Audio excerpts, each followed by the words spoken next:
CRGയിലെ 2016 question പേപ്പറിലെ 15ാമത്തെ ചോദ്യം നമ്മൾ solve ചെയ്യുകയാണ്. What are the consequences for misstatement in the prospectus?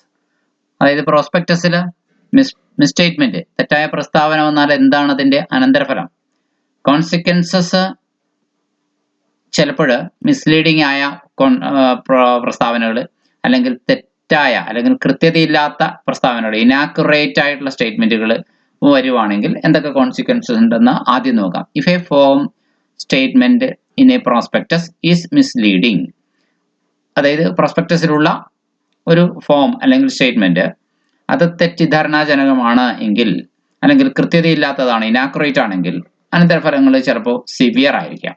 Civil liability, ഒപ്പം തന്നെ ക്രിമിനൽ ലയബിലിറ്റി അല്ലെങ്കിൽ റെഗുലേറ്ററി ആക്ഷൻ, ഇതൊക്കെ അതിനെ തുടർന്ന് വന്നേക്കാം. ചിലപ്പോൾ സ്ഥാപനത്തിന്റെ റെപ്യൂട്ടേഷൻ ഡാമേജ് ആവാം, സ്ഥാപനത്തിന് സാമ്പത്തികമായി അത് പ്രശ്നങ്ങൾ സൃഷ്ടിച്ചേക്കാം, ഫിനാൻഷ്യൽ കോൺസിക്വൻസസ് ഉണ്ടായേക്കാം. കാരണം ഷെയർ മാർക്കറ്റിലെ സ്റ്റോക്കിന്റെ വിലയിടിയൽ ഉണ്ടാവാം, ഇൻവെസ്റ്റേഴ്സിന് നമ്മുടെ ഷെയറിൽ താല്പര്യങ്ങൾ കുറയാനായിട്ട് കാരണമായേക്കാം. ചിലപ്പോൾ ഇതിനെ ഡിഫെൻഡ് ചെയ്യാൻ വേണ്ടിയിട്ട്, ഇതിനെതിരെയുള്ള കേസുകളെ ഡിഫെൻഡ് ചെയ്യാൻ വേണ്ടിയിട്ട് കോടതിയിൽ പോകേണ്ടി വന്ന് കോടതി ചെലവുകൾ വരാം, അല്ലെങ്കിൽ ഫൈൻ, പെനാൽറ്റി പോലുള്ള റെഗുലേറ്ററി ആക്ഷൻസ് സഹിക്കേണ്ടി വന്നേക്കാം. ഇത് എന്താണ്, ഒരു മിസ്സ്റ്റേറ്റ്മെന്റ് വരുന്നത് കൊണ്ടാണ്. ചിലപ്പോൾ പ്രധാനപ്പെട്ട കാര്യങ്ങൾ വിട്ടുകളയുന്നത് തരത്തിലുള്ള കാര്യങ്ങളും ചിലപ്പോൾ നമ്മൾക്ക് വന്നേക്കാം. അതായത് ഒമിറ്റിംഗ് റിക്വയർഡ് ഫോം സ്റ്റേറ്റ്മെന്റ്സ്, നമുക്ക് ഫയൽ ചെയ്യേണ്ട സ്റ്റേറ്റ്മെന്റ് ഫയൽ ചെയ്യാൻ വിട്ടുപോകുന്ന കേസുകളും ഉണ്ടാവാം. അങ്ങനെയാണെങ്കിൽ തീർച്ചയായിട്ടും അവിടെ അത്തരത്തിലുള്ള കേസിൽ വരുന്നത് എന്തൊക്കെയാണ്? SEC കമന്റുകൾ വന്നേക്കാം. SEC സെക്യൂരിറ്റി എക്സ്ചേഞ്ച് കൗൺസിലുകൾ ചിലപ്പോൾ കമന്റുകൾ ഇഷ്യൂ ചെയ്യും, അഡീഷണൽ ഇൻഫർമേഷനും ക്ലാരിഫിക്കേഷനും വേണ്ടിയിട്ട്. ചിലപ്പോൾ നമ്മൾ ഉദ്ദേശിച്ച കാര്യങ്ങൾ പലതും വൈകിപ്പിക്കാം, ഡിലേ ആകാം, ചിലപ്പോൾ റിജക്ഷൻ ഉണ്ടാകാം. അപ്പോൾ അതാണ് വേറൊരു കാര്യം എന്ന് പറയുന്നത്. അതുപോലെ തന്നെ റെഗുലേറ്ററി ആക്ഷൻ ഉണ്ടാവാം, എൻഫോഴ്സ്മെന്റ് ആക്ഷൻ ഉണ്ടാവാം, ഇത്തരത്തിലുള്ള കാര്യങ്ങൾ വയലേറ്റ് ചെയ്യുന്ന കമ്പനികൾക്കെതിരെ സെക്യൂരിറ്റി ലോസ്. ഇനി സിവിൽ ലയബിലിറ്റികൾ വേറെയും വന്നേക്കാം. ഇൻവെസ്റ്റേഴ്സ് ചിലപ്പോൾ നിക്ഷേപകര് കോടതിയിൽ സിവിൽ കേസുകൾ ഫയൽ ചെയ്തേക്കാം നമ്മുടെ കമ്പനിക്കെതിരെ. ചിലപ്പോൾ കമ്പനിയുടെ ഓഫീസർമാര് വേണ്ടപ്പെട്ട സ്റ്റേറ്റ്മെന്റുകൾ വിട്ടുപോയ കേസാണെങ്കിൽ. അപ്പൊ ഇങ്ങനെ ഓരോന്നും ഉണ്ട്. അതിൽ ആദ്യത്തെ ഭാഗം ഒന്നുകൂടി ഡീറ്റെയിൽ ആയിട്ട് നമ്മൾ പറയുവാണ്. അതായത് ഒരു ഫോം സ്റ്റേറ്റ്മെന്റ് പ്രോസ്പെക്ടസിൽ മിസ്ലീഡിംഗ് ആണ്, ഇനാക്യുറേറ്റ് ആണെങ്കിൽ എന്താണ് പ്രത്യേകത, consequence? Civil liability, the company and its directors, officers and other parties involved in the preparation of the prospectus, പ്രോസ്പെക്ടസിന്റെ തയ്യാറാക്കലിൽ ഏർപ്പെട്ടിരിക്കുന്ന ഓഫീസർമാർ, ഡയറക്ടർമാർ എന്നിവരൊക്കെ may be liable for damages to the investors who rely on the misleading or inaccurate information.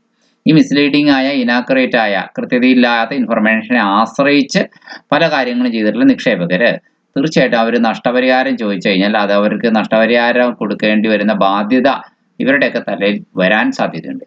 അത് ഒന്ന് ആണ് നമ്മൾ പറയുന്നത് സിവിൽ ലയബിലിറ്റിയാണ്. അത് പണം കൊടുത്ത് തീർക്കാവുന്നതേ ഉള്ളൂ ചിലപ്പോൾ.